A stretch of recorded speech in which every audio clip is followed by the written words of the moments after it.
guys, welcome back to the Turf Shack. Welcome to Ableton tips for people who kind of don't know what's happening. I'm trying to stop saying that I have no idea what's happening because I'm learning. Also, first and foremost, as they used to say in my grandmother's church, I want to give glory and honor to God because look how my silk press turned out, you guys. It turned out so good. And it's truly a testimony because like 3 years ago, all my hair broke off and it's growing back and it's healthy. So that's fun. I'm probably going to put my hair up again after I do this, but I wanted to enjoy the fruits of my labor and prayers. Praise God.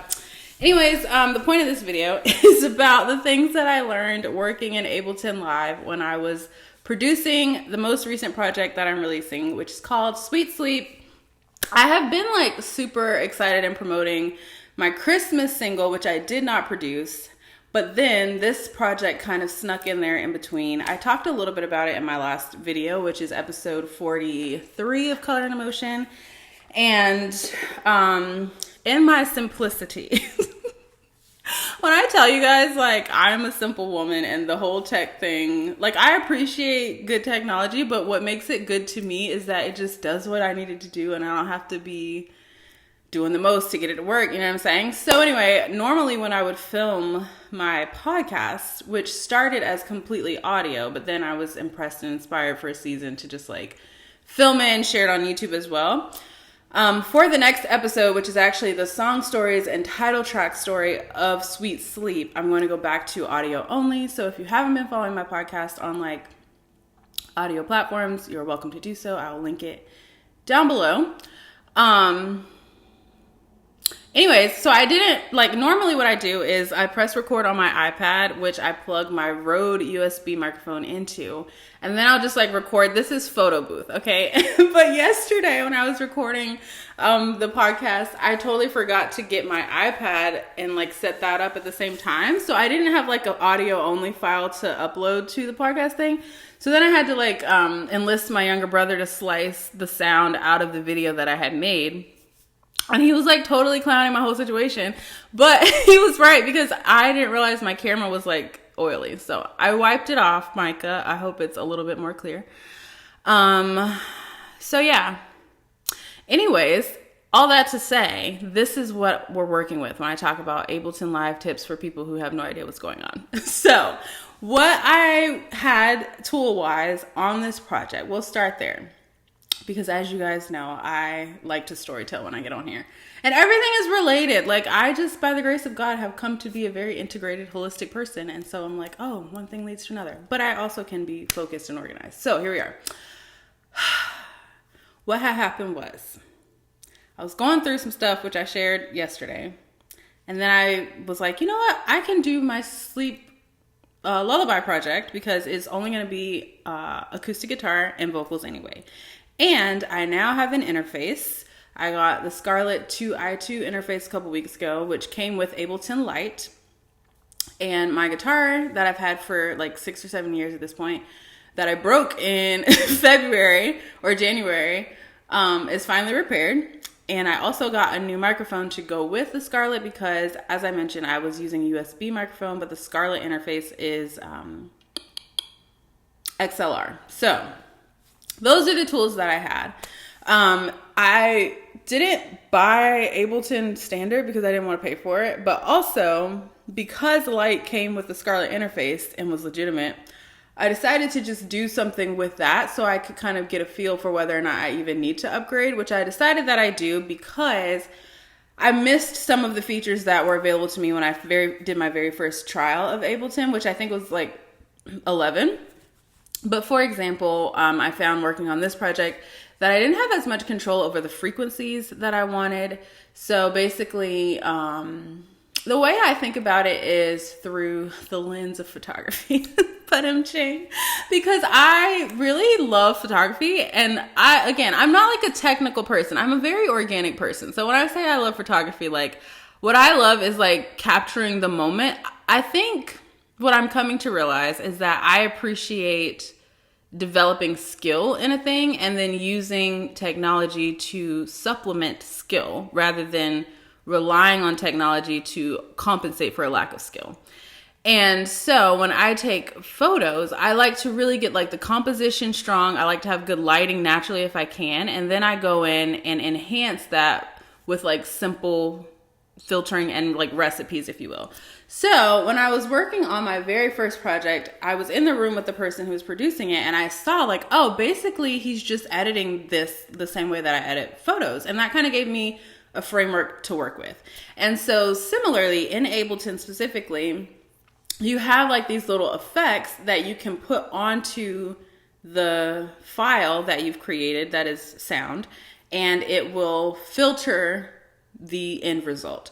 And I mentioned briefly in my last video that, oh wait, no I didn't. What happened was, okay guys, yesterday was kind of hectic. All week was kind of hectic at work because they're doing a lot. But the lunch schedule got like shifted around at the last minute, and so I was kind of like, and that's why I forgot to plug in my iPad. But also I started to make this video yesterday, and then it was just like so all over the place. I was like, you know what? No. So I'm making it today, but in my mind, I'm thinking I've already said things that I haven't said. So, dang, now I don't even remember where I was going with that. Oh, the filters. So in Ableton Live, when you open it, there are the little tracks, and I think I use arrangement view. I use the one where everything's horizontal, not vertical. So, when you record something, like I said, I have like a real guitar and I'm really singing, right? So what I did this time for the first time is track the guitar separately so that I could control editing or producing the vocal aspect, because I have a lot of power in my voice that I don't always know what to do with, but my style of singing and the style of music that I mostly make, and that this album is specifically, is very like ethereal and light. So sometimes when I first start a line, I come on really strong because it's like, I don't know, I'm not trained as a singer. I just sing the way it feels good to sing. But sometimes when you're working with the sound, like trying to produce it, I guess, then it's like it creates these anomalies that you kind of have to clean up if that's what you want to do. So I think it comes off a little bit sharp or harsh sometimes when I first start a line, especially if it's a line that's got a lot of lyric, or I want the lyric to be woven into the melody in a certain way. But if you're singing and playing at the same time, you can't change one of the things without changing the other, unless you separate the file, which you can do after the fact. There's like some AI tools that will like separate instrument from vocal, but I didn't want to do that. So I wanted to track it separately, and this time I finally did that, which I was able to do in part because these songs are very simple. It's a lullaby project. My music in general is very simple, but there is a greater deal of syncopation and like rhythm and lyric and some of the other music that I write that makes it harder for me to play it by itself and then sing over top of it, because I'm always used to it coming out together. And I think if you're a singer-songwriter, then you'll identify with what I'm saying, because even something as simple as like having the instrument up against you, the resonance of the instrument, the safety of being behind your guitar when you're singing is different than just like the coldness of like singing into a microphone with something that's already been recorded. It's just not the same.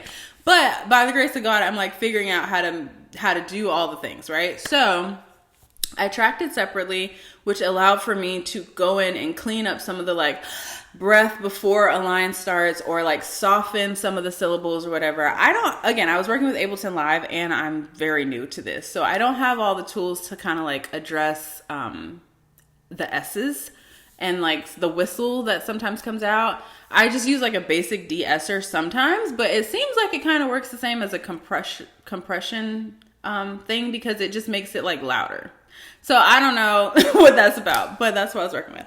So anyway, the other thing that I learned though was about main channel. So when you're in Ableton, you have like the tracks. And again, I'm only working with audio tracks. I don't at the moment work with MIDI. So I just always delete those. And then I go in and change the colors to be something more serene, and it makes me happy. So that's like my step one, is like collect and save as, obviously, so that you don't lose your work. But then I change the colors, I delete the MIDI, and I minimize the main if it's not already minimized. And I've never used main before. And for reference, I've put out 3 projects this year that I did produce myself in Ableton on various trials of it.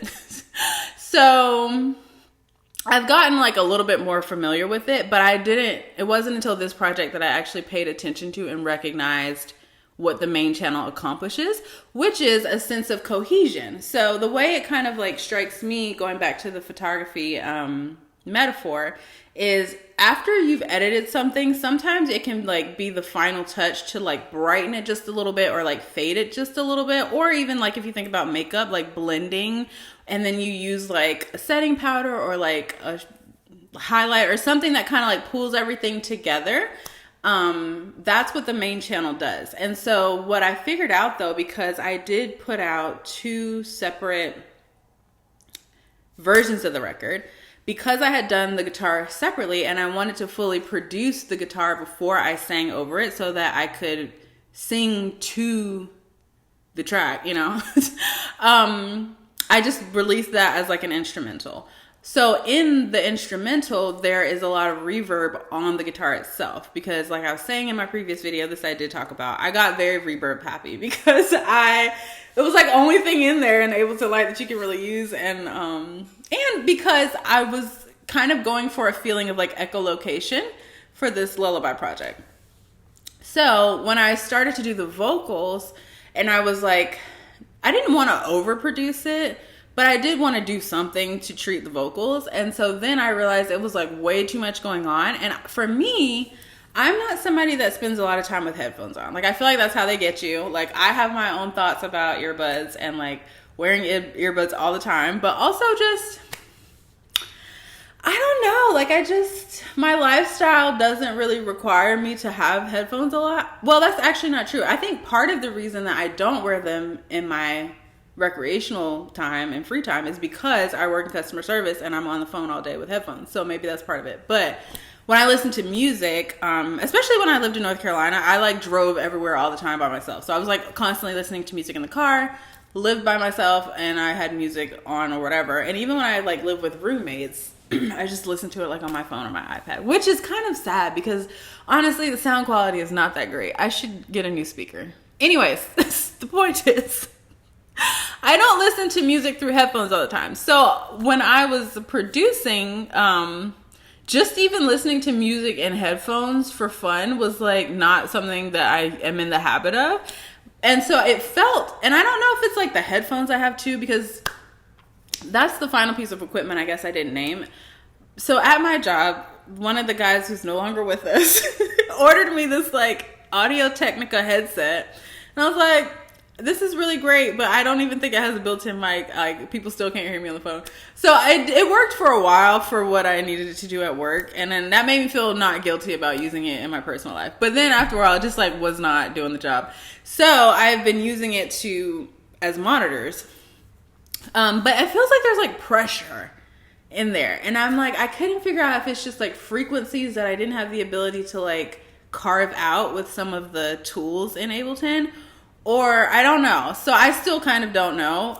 When I listen to the record out loud, it definitely, like out loud, I mean like through my MacBook or phone or iPad, which is still not great. I like did listen to it in my sister's car and it sounded decent. So I was like, okay. But it's a very different experience than listening to it in the headphones, which is how I created it. So all that to say, if you're wondering, maybe I should learn how to chapter this. I know I have to enlist my brother again. The point of this section is, do you need to use Ableton Lite or Ableton Standard? I would say go ahead and spring for Standard if you can afford it, because it will give you more control over the frequencies specifically, and it will also give you a greater range of sort of sonic filters to work with if you are somebody who is simple and you want to have your music sound clean and polished without being overly produced. And again, at the moment, the extent of my production has so far just been vocal and a single acoustic guitar. My next project that I want to work on, that I'm hoping I don't have to do all by myself, but I did decide that I want to invest in a different guitar that has pickup, partially just for variety, but also for the style. of the record that I want to make next, and because I never did end up getting pickup installed on my Godin, so it is just fully acoustic nylon that I play into a microphone. All right. Check that off.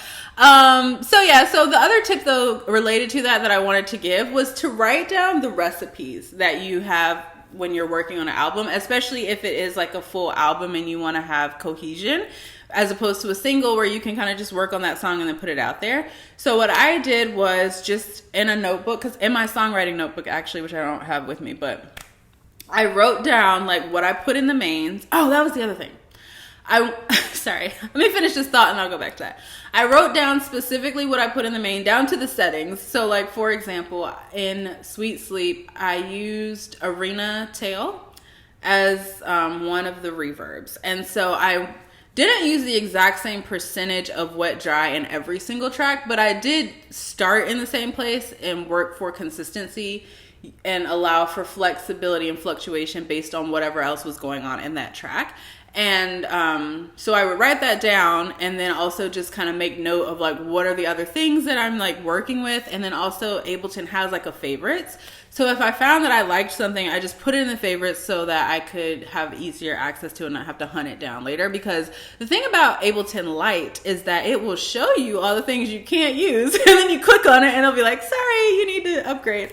So, yeah. So then the other thing that I do want to make sure that I clearly communicate is that if you're using a main channel to add effects, sometimes you don't want to have all those same effects also in the individual channels, which is not something that I realized until I was listening to my work so far and it felt like way too reverby. And it was like, you know, that high pitch sound. I don't know if everybody experiences this, but like when somebody turns the TV on, I can hear the TV come on before it comes on. It's like that very like tinny high pitched sound. So it was like, it was more a feeling of like there's too much happening without me actually perceiving the sound itself. So I was praying about it, and the Lord, and that's the other thing. If you don't know the Lord, get to know him, guys, because he will help you with everything. He delights in every detail of our lives. And so I was praying about it, and I felt like the Lord was like giving me this thought to like go into the guitar, take out your little effects because you don't need them anymore because they're in the main, and focus on putting the extra effects on the vocal. So that's what I did, and I feel like it turned out well. So I hope you guys enjoy the record. It, like I said, I'll link it below. It officially releases September 11th. I really thought it would be so fun to release the instrumental first and then give it a couple weeks and then release like the full version with the lyrics and stuff, because then it's like if anybody is like following that closely along, they could listen to the instrumental and then after a couple weeks then they'll hear the lyrics that go with it, which were inspired by the Psalms. But then I started to get a sense of urgency, like, no, I just need to put it out. And then also I didn't want to wait that long to listen to it. And it's like way more convenient for me, even as the artist, to listen to it on Spotify, even though they, you know, are what they are. It's fine. So it's going to come out sooner than that. So that'll be fun. In the meantime, if you do use Bandcamp, it is already on Bandcamp. So you can have like a Bandcamp early exclusive or whatever, I guess. I did also share the instrumental version specifically on like a free streaming. I mean, it's free for you guys. I have to pay for it, but you can listen to it for free in its entirety, unlimited streams. And so that will also be linked below. So the other thing that I wanted to talk about is I kind of already touched on performance being important. Just because you know that you can go back and tweak something doesn't mean that you shouldn't rehearse and do the best job that you can, and also give yourself the margin to take as many takes as you need to take. So when I first started this, I didn't really have like a solid deadline. I just was like, I'm going to work on this and then I'm going to put it out when I feel like it's ready. And then at some point I decided when I wanted to release it. And for me personally, having a deadline helps. I'm learning not to swing the pendulum, because I started out sheer perfectionism, and like that's why I started this YouTube channel, because I was like, I just need to put something into the world and stop obsessing about how imperfect it's going to be. And then it was like everything was just sloppy and crazy. So I'm like, okay, now I need to kind of like hone it in, like take time and recognize like where I actually am, because I already know it's not going to be perfect, but that doesn't mean that it can't be better, right? So with this project, I tried to like truly take my time and be better, but at the same time, because I know it's not going to be perfect, and because sometimes it does get to feel like belabored, I would just move on, you know? So there are a couple things here and there, like for track number 3, which is consistency, which and like is one of my favorites, and I love how it was turning out. And then my favorite part of the song, some weird blip happened to the guitar, like that I didn't notice before I completely finished. So then I went in and like tried to edit it out, and there's like this weird dip in sound, and then it literally did not occur to me that I could just like start over and like redo the guitar, because I'd already done it. And in my mind I'm like, no, I have to like work with this now. But I didn't. In hindsight, I'm like, I totally could have just did the guitar over. But I think it's that mental balance of like,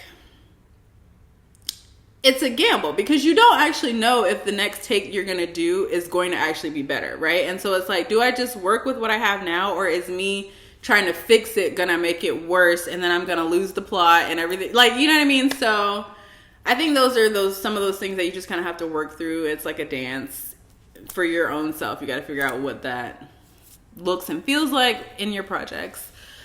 But I did find, and I wanted to share that, so in a former season, I was a realtor. I feel like I would have been good at it if I wasn't already broke when I started, you know, because you have to have money to run a business. But anyway, and that is its own whole story that I shared about also on the podcast. I'll have to hunt down which episode it is. But like, I wasn't trying to actually be a realtor. I got fired and I had just got my real estate license. So I was like, well, I guess this is what we're doing. But then I ended up working at Caribou for like 9 months. So anyway, but I was trained very well as a realtor. I worked with like some of the best firms in the industry, and I found that some of the methodology that is common at those top firms really actually does translate well to at least the administrative and productive side of creating music.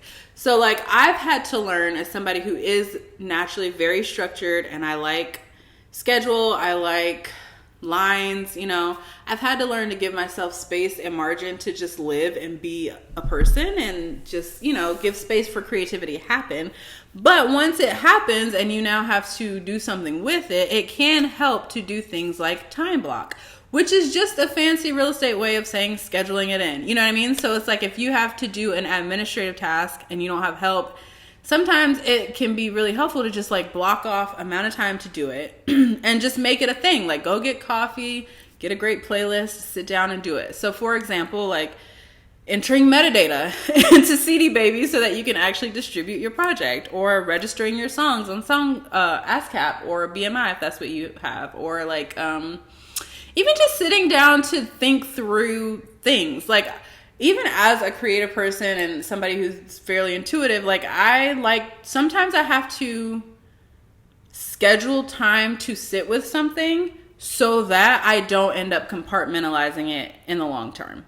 So what I mean by that is like we had to do this training. Let me be careful about what I say. I found that the training that was provided, which was recorded in the 80s, was a very interesting study in how the thought of corporate life and American life was, to where they literally were like suggesting that you compartmentalize your life, right? Which I understand, having boundaries and not showing up to work crazy and letting your personal life impact and affect the customers that you're serving. I get that. But the way they were talking about it was giving like unhealthy. So that was interesting. And so what I'm trying to say right now, though, is like, there's a degree to which you do have to organize your internal life, because you can't just be at the whim and whimsy of whatever thing or thought that shows up in the moment. Like, we all know that. Like, that's part of maturity. That being said, setting aside a time to think about, talk through, or work through something is not the same thing as compartmentalizing in a way where like something is just like exploding and you just close the door and move on with the rest of your life. You know what I'm saying? So even when it comes to like my soul or something, or like sitting down to try to figure out, what order I want to put songs in, if I schedule time to do that, then it frees me up to not have it constantly in the back of my mind, and it frees me up to be fully focused on it during the time frame that I set. So it's like you're not feeling torn and guilty because it's like, well, I have to do all these things, and like you're not fully present for any of the things that you're doing.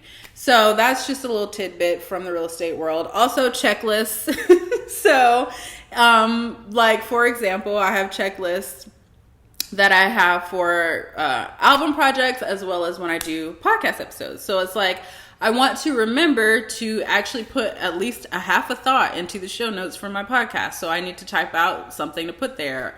Or another item that would be on the checklist. And this is like basically a set of tasks that you want to do every single time you're about to put something out. So in the real estate world, it would be like, these are the things you do every single time you have a transaction, every single time that you need to schedule an inspection or whatever, to make sure that you're not missing the details, because that's the value that you offer as a real estate agent, is attention to detail and knowledge of what's going on in the situation. And, sorry, I could go on a whole soapbox about that, but I won't. Maybe I'll make a podcast episode about that. No. So in this instance, it's like, okay, like I said, I need to remember to actually register my songs with ASCAP. I need to sit down and put in the data in CD Baby and not make mistakes so that it doesn't get distributed incorrectly. Like, I need to type out the lyrics so that the lyrics are available, because for me personally, that's really important that people know what I'm actually singing.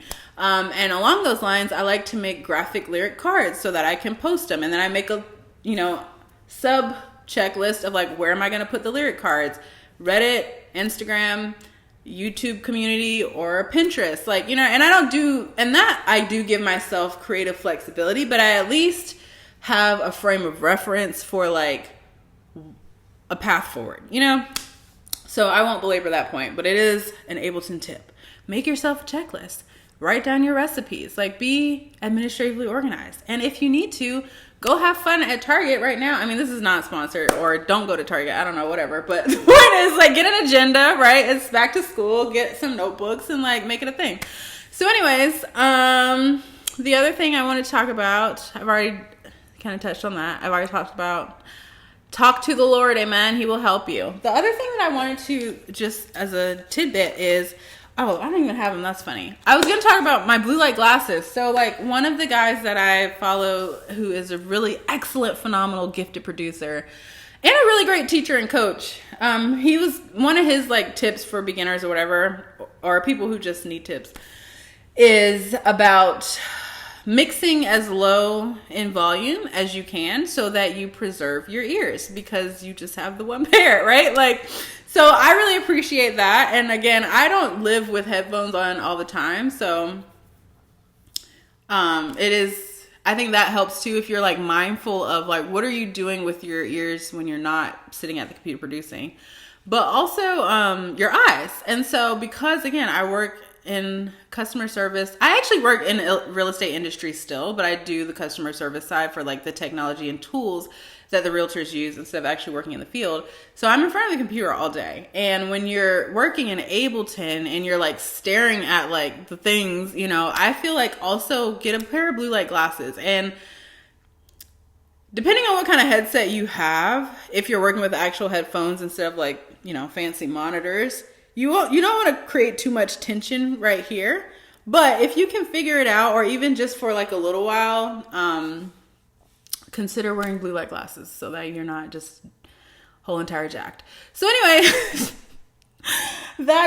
those are my thoughts. Those are my Ableton tips from the making of the record Sweet Sleep. I'm excited about it. I'm actually genuinely pleased with how it turned out. Like I said, it's not perfect, but it was fun to make. I enjoyed it. I took 2 weeks, which is the longest I've ever worked on anything as far as like producing something in Ableton. So I'm excited, and I hope you guys enjoy it, and I'll be back to chat to you soon. Okay, bye.